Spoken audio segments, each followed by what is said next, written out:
Hi guys, James at RampantLionReviews again for you today with another beer review. For this one we are going to cross the Øresund once again and go back to Copenhagen in Denmark, one of the best craft beer cities in the world these days in my opinion. Beautiful city, very nice people, and I would recommend that you visit it, and you're also going to get some very nice beer and very nice food over there, so that of course is a bonus. For this review though, we are going to introduce another Danish brewery that has never featured on the channel before, and I have to say that in all of my 2,500 reviews, these guys definitely have one of the names that are the most difficult to pronounce that I've ever encountered actually, and this brewery really highlights how difficult Danish pronunciation actually is. As I've told you before, it is just a little bit crazy to pronounce some of these Danish words. There's so much reduction in Danish pronunciation that it's very difficult to listen to it sometimes as a Swedish speaker, and I guess that the Norwegians maybe feel the same actually, but yeah, it's easy enough to read, and you know, quite often you can understand it, but the pronunciation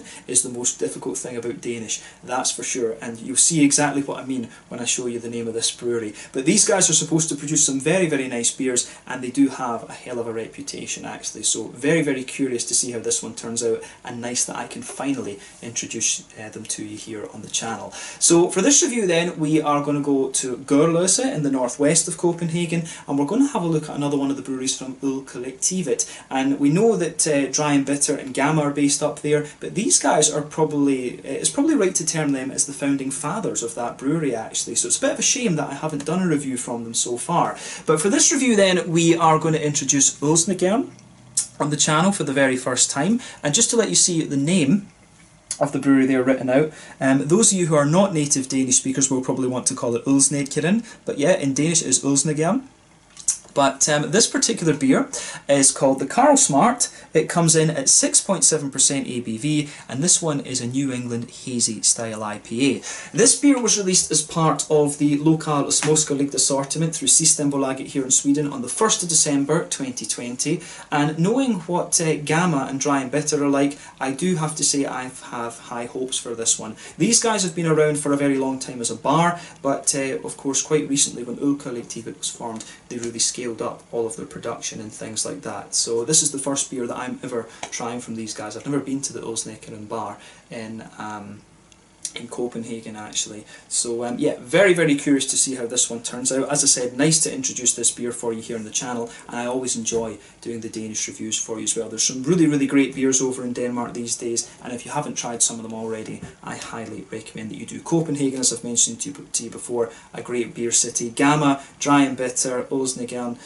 Flying Couch, Amar, Mikkeller and Toil of course find their roots there. Kaleidoscope, Slow Burn these days. There's a great range of breweries to try in Copenhagen. And of course you've got the Raminto Biru and the War Pigs Brew Pub as well, so those are places that I would definitely recommend that you check out. So yeah, curious to see how this one turns out, and I hope that you guys enjoy my take on this beer as well. So let's get on with it then. So as always with my reviews, I'll tell you a little bit about the brewery before we taste the beer. If you want to get straight to the tasting, just fast forward. All the usual links are in the video description below. That's the brewery website, the link to my other reviews that I'll do in the future from Ølsnedkeren. I do have a Berliner Weisse in the fridge from these guys that you'll see me review later, but in the meantime, you know, this one will be the only Ølsnedkeren review on the channel, but there's all the usual social media down there. If you want to see more beer reviews, do please consider subscribing to the channel. The whole channel, of course, has a geography-based tagging system, so you can go into the homepage and search for beer based on country, city, state, county, province, prefecture, whatever it is you're interested in.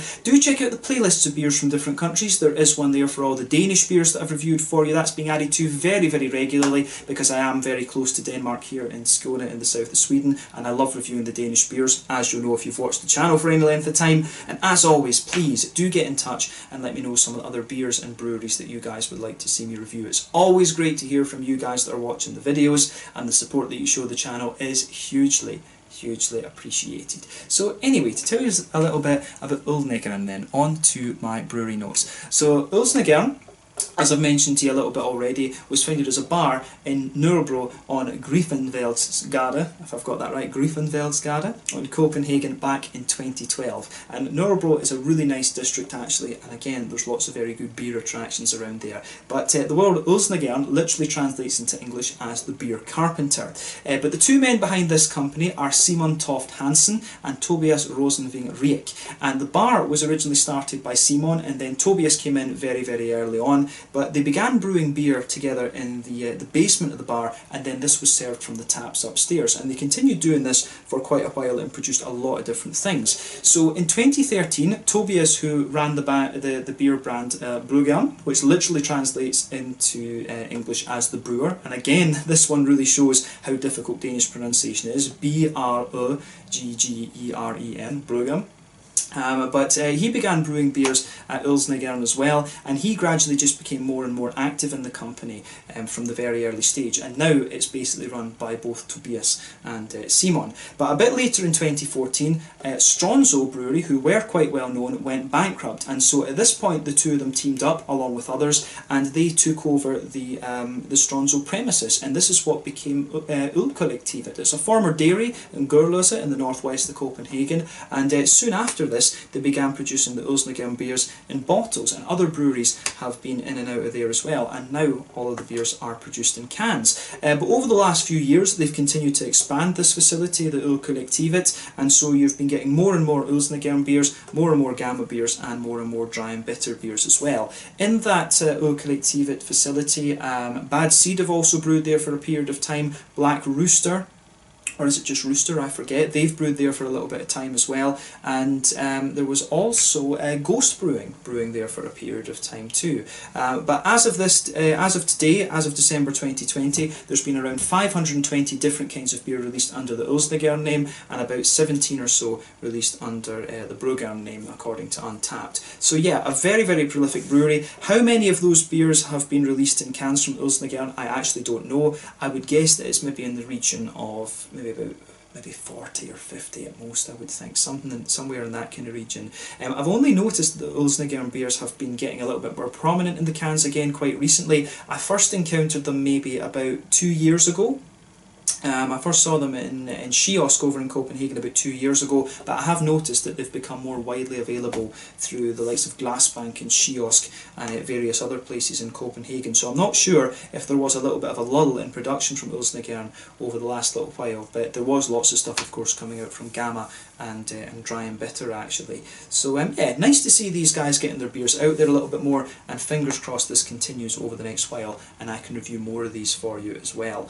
But yeah, that's all I can really tell you about Ølsnedkeren and Bryggeren as well actually. Those words really are still crazy to say, but if you want to learn more about these guys, you can check out the brewery website, you can follow them on Facebook and Instagram to keep up to date with all the latest goings on, and you can of course check out the Rate Beer, Untappd and Beer Advocate pages to learn more about all the different beers that these guys have done. But yeah, that is your information section of the video, so let's get on and actually have a taste of this beer then. So as I mentioned to you at the start of the video, this one is a 6.7% New England IPA. This one is double dry hopped, apparently with Citra, Mosaic and Simcoe, and it says on the side here that this one contains oats, wheat and barley malt. So yeah, this one should be pretty nice actually. So yeah, looks pretty cool, I have to say. So yeah, very, very nicely done. There you can see the Ølsnedkeren hop flower on there as well. But yeah, this certainly looks very, very good. So yeah, nicely presented artwork. This one, there is a different address on that actually, it's giving you. I don't know if that is actually the address for the Ølkollektivet. I'll need to check that out for the next video, but yeah, as far as I know, these guys still brew their beers up at Ølkollektivet, because they were the kind of founding fathers of that facility basically. So yeah, but this beer cost me in the region, I think, maybe 55 Swedish kroners. As I've told you before, for a Swedish IPA you'll pay about 45, and then if it's an import you will pay an extra kind of 10 kroners on top of that for it. So basically an extra euro if it comes from another country, although in fairness we do get some of the American beers for very cheap actually.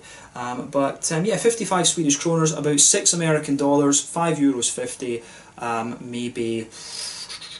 maybe about like, you know, £4.50, something like that. But yeah, 6.7% New England IPA, this one. Citra, Mosaic and Simcoe, hops that we all know very well. You know, Simcoe about 12% alpha acid, lovely soft kind of passion fruity notes in a New England IPA. Citra and Mosaic both about 14% alpha acid. Citra's going to give you lots of mango and little fruity complexities, and Mosaic is going to give you a kind of more oily sort of tangerine-y character. But yeah, let's get this guy out and get on with the taste, and then very, very curious to see what this beer is going to have in store for us. My very first beer from these guys, despite them having a very good reputation.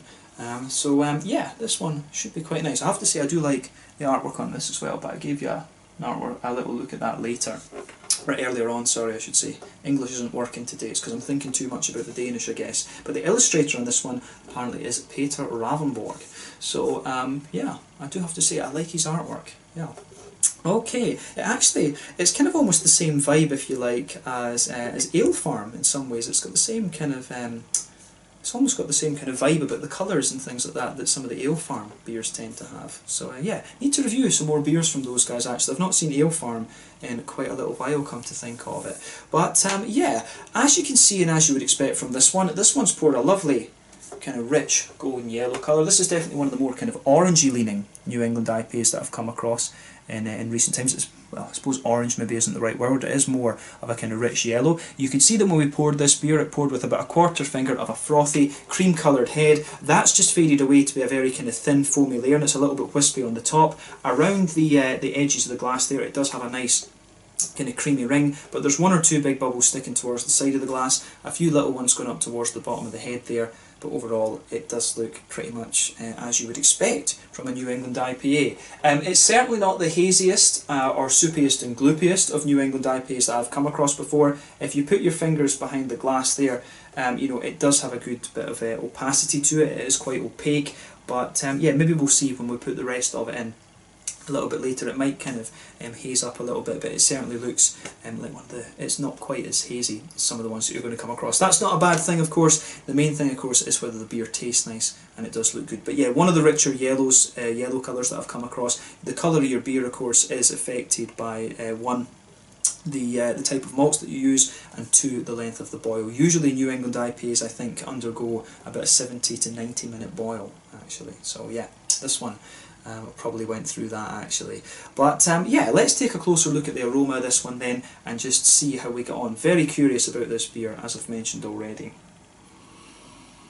Ooh, that does smell quite nice actually. Yeah, so straight away with this one, you can smell a lovely kind of bready base to it actually. This beer comes across as, it's quite well balanced in its malt base. You get a wee bit of yeastiness out of it. I'm surprised, if I was blind smelling this, I would probably think that there was a wee touch of rye in this, to be honest with you, because it does have a wee bit of a grainy element to it, and I'm guessing that if it's not rye, it doesn't say rogue on here, no. I'm guessing if it's not rye, it's something to do with the yeast actually, but yeah. And with this one, you do get a nice kind of soft white bready base to it. You can smell a little bit of the more bitey wheat at the sort of back of the nose, and you do get a bit of the smoothness. You do get a little bit of the smoothness from the, how do you say? You get a bit of the smoothness from the oaty side of the beer as well. But there's also a few kind of, biscuity notes that come out of this one as well. You do get a wee touch of a McVitie's digestive biscuit sort of thing to this one. So yeah, that's quite interesting. But like I say, I do get a few little kind of grainy, almost slightly woody elements out of this one.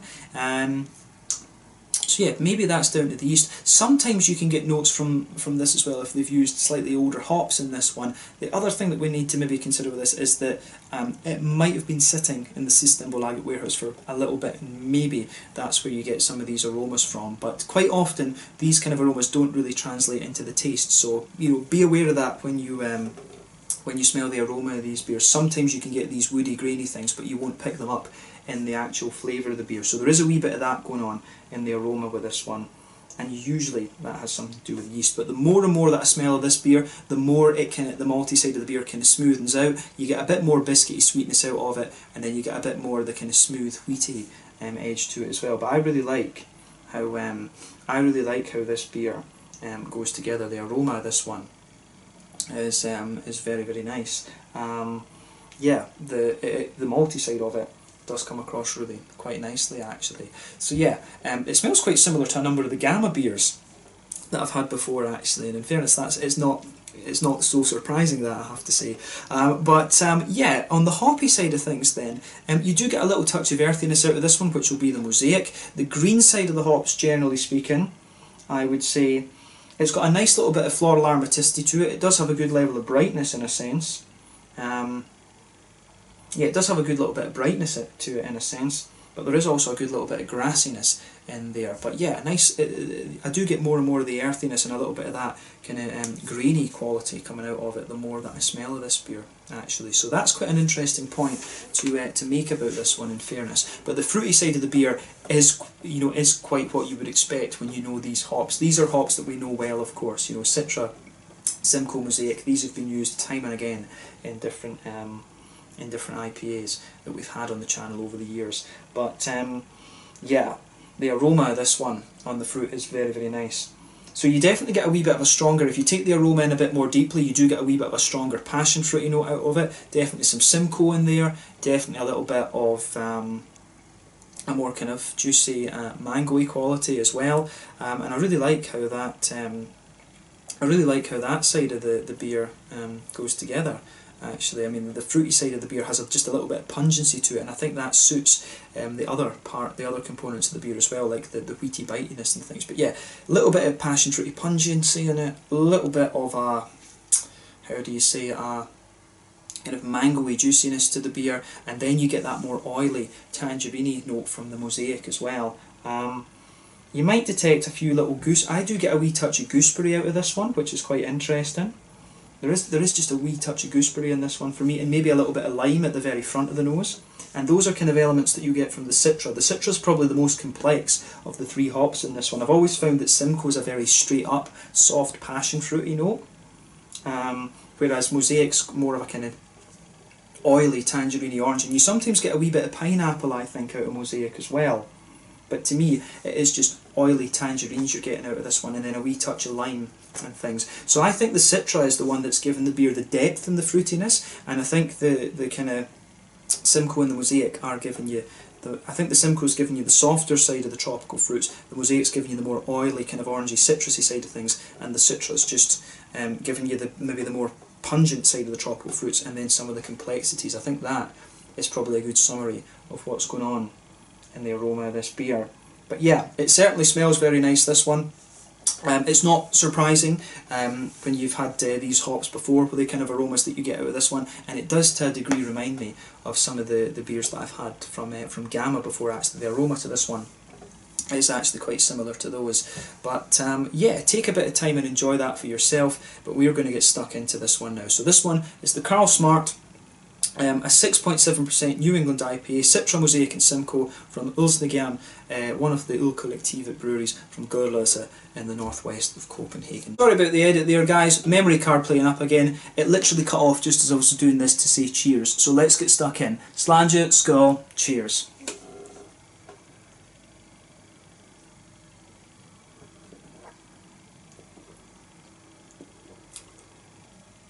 Yeah. Again, it's a really, really solid New England IPA, this one. You know, it's really nicely crafted. I mean, today there's so many New England hazy IPAs on the market. You know, all you can really ask for is that they're nice and drinkable and they're well crafted. And you know, Ølsnedkeren, they've delivered on this one, so thumbs up to them for this. I'd be curious to try a few of their other IPAs. I'll need to have do a bit of research and see what you know, what ones they are offering today. With the amount of paperwork it takes to get a beer into Systembolaget, you know, this beer is probably a slightly older recipe they've done that has been rebrewed for us. I think it takes like 3 months to get a beer into Systembolaget, and I know that there are new beers coming out from these guys pretty much every month. So this kind of strikes me as one that maybe was one of their slightly older recipes, if you like, but it does come across very, very solidly nonetheless. And you know, when it's Citra, Mosaic, Simcoe, it's, you know, those are hops we know. It's not some of the more kind of experimental kind of things that we do. But, you know, when you have a beer like this, you expect it to be solid, you expect it to be drinkable and to taste nice, and it's got all of that. So thumbs up to Ølsnedkeren for this one. I will make sure I get some of their newer beers the next time I venture across to Copenhagen. So yeah, you guys will be seeing more from these guys, but this is solid, so well done to them. Let's try and break down the flavour a bit then.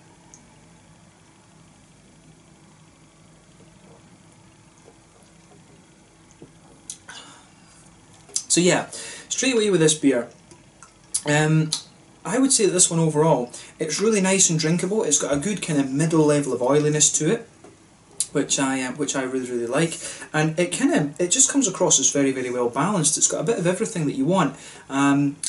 So yeah, where to start with this one then? So straight away with this beer, in the middle third of your palate, you can feel a bit of that nice kind of breadiness just blanketing the middle of your tongue there.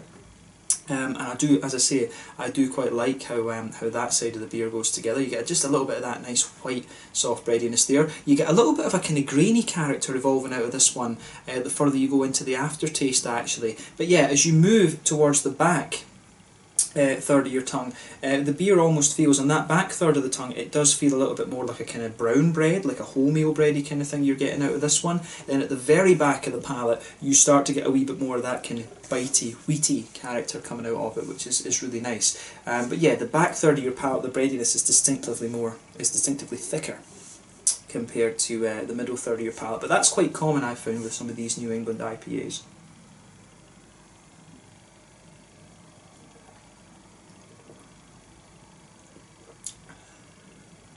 But yeah, the aroma, always do that. I always seem to mix up flavour and aroma in my reviews these days. But yeah, the flavour of this one, I think, it really starts to grow and smoothen out a little bit the further you go into the aftertaste. But yeah, as I say, as you move further forward from the back third of your palate, as you move into the middle third of your tongue, you can feel the thickness just drops away quite suddenly. And then on top of that soft bready layer that you get, as I say, there's more graininess, like a kind of wholemealy thing evolves out of this one later on, the further on you go into it. But you can feel a little bit of the oaty smoothness, you can feel just a little bit of that nice kind of oaty quality just sitting there in the middle of the palate. The thing that strikes me about this beer, I do wonder if this is a more kind of barley malt orientated New England IPA. That's just the impression that I get from this one actually.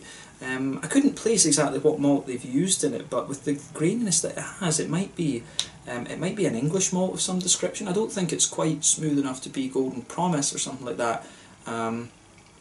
Could it be a little bit of Maris Otter or something? It maybe has a wee bit of the graininess that Maris Otter has, but in fairness, Maris Otter is always going to give you a bit more of a kind of biscuity character. I mean, in the middle of your palate, you do get a tiny little bit of a kind of biscuity note and a little bit of it's got a very slight sort of Werther's Originally type flavour to it, a little bit of that butter candy kind of thing, but that's quite minimal, I would say.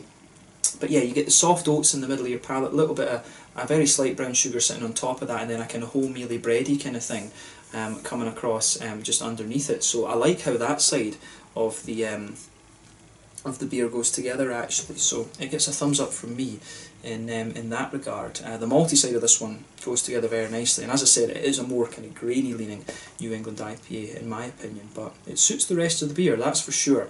On the hoppy side of things then, back corners of the palate, you do get that little bit of earthiness there from the mosaic. You can feel that there, and that builds a good bridge between the sort of grainy aspects of the malt base for me.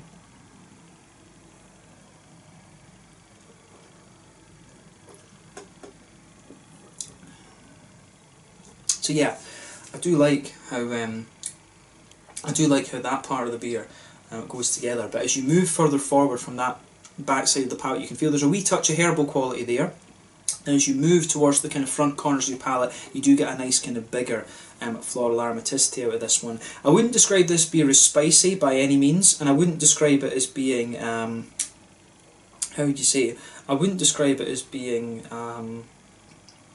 you know, overly. I wouldn't describe it as being overly aromatic. It's just got a nice kind of aromatic resonance to it. So I like how that. I do like how that side of this one goes together. Round the front curve of the palate, the beer has just a little bit of. How would you say? It's got a little bit of a little bit of a lighter grassiness to it, which I really like.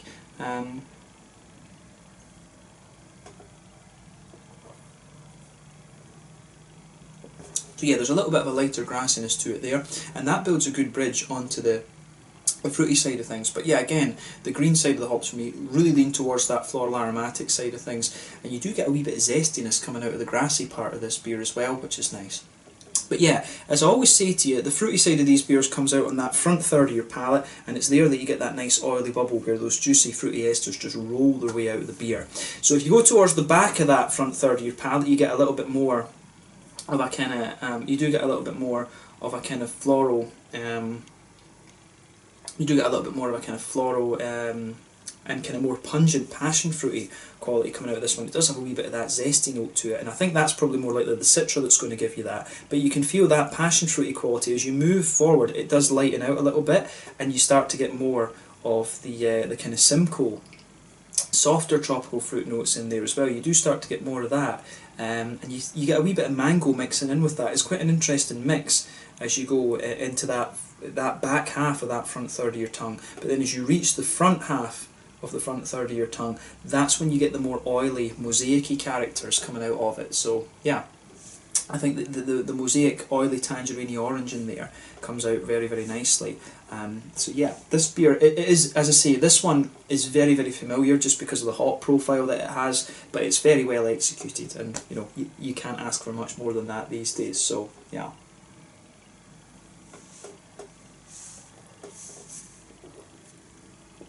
So yeah, that, I think it does start to lean more and more as you go further into the aftertaste. I think the orangey tangerines push their way out a little bit more actually, and I would say that the fruity character in this beer overall is a little bit more oily compared to some of the other ones that I've had previously. But yeah, on the kind of front edge of the tongue you do get a little touch of lime out of this one, I think, and that kind of contributes to a slightly more zesty grassiness, like I mentioned early on. In the lime is most likely to come from the Citra, I would say. I don't get the gooseberry notes in this one that I was picking up in the aroma, and sometimes you can get sort of phantom aromas like that in the beer. But yeah, this one I do get a wee bit of lime, but not, but as I say, not a kind of gooseberry quality. So yeah, quite an interesting flavour profile, this one, I have to say. I like how it goes together, so thumbs up from me. On the mouthfeel side of things then, what would we say about this?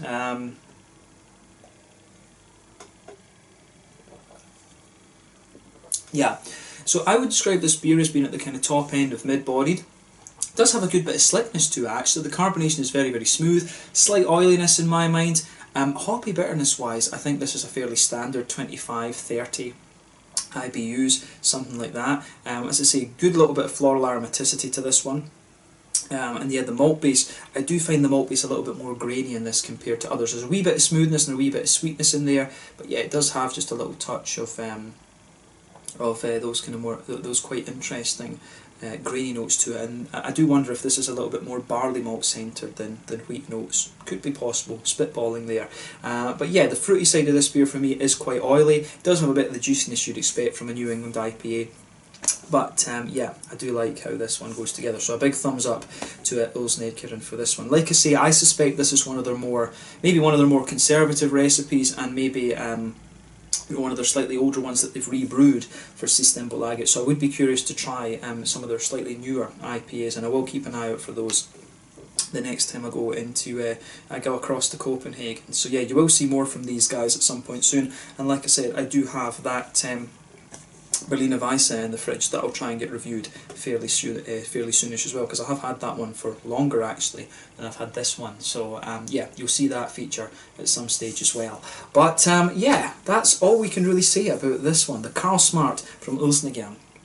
I thought this was a really nice IPA, a bit more barley malt centric and a little bit more kind of grainy than some of the other ones, but very nicely done.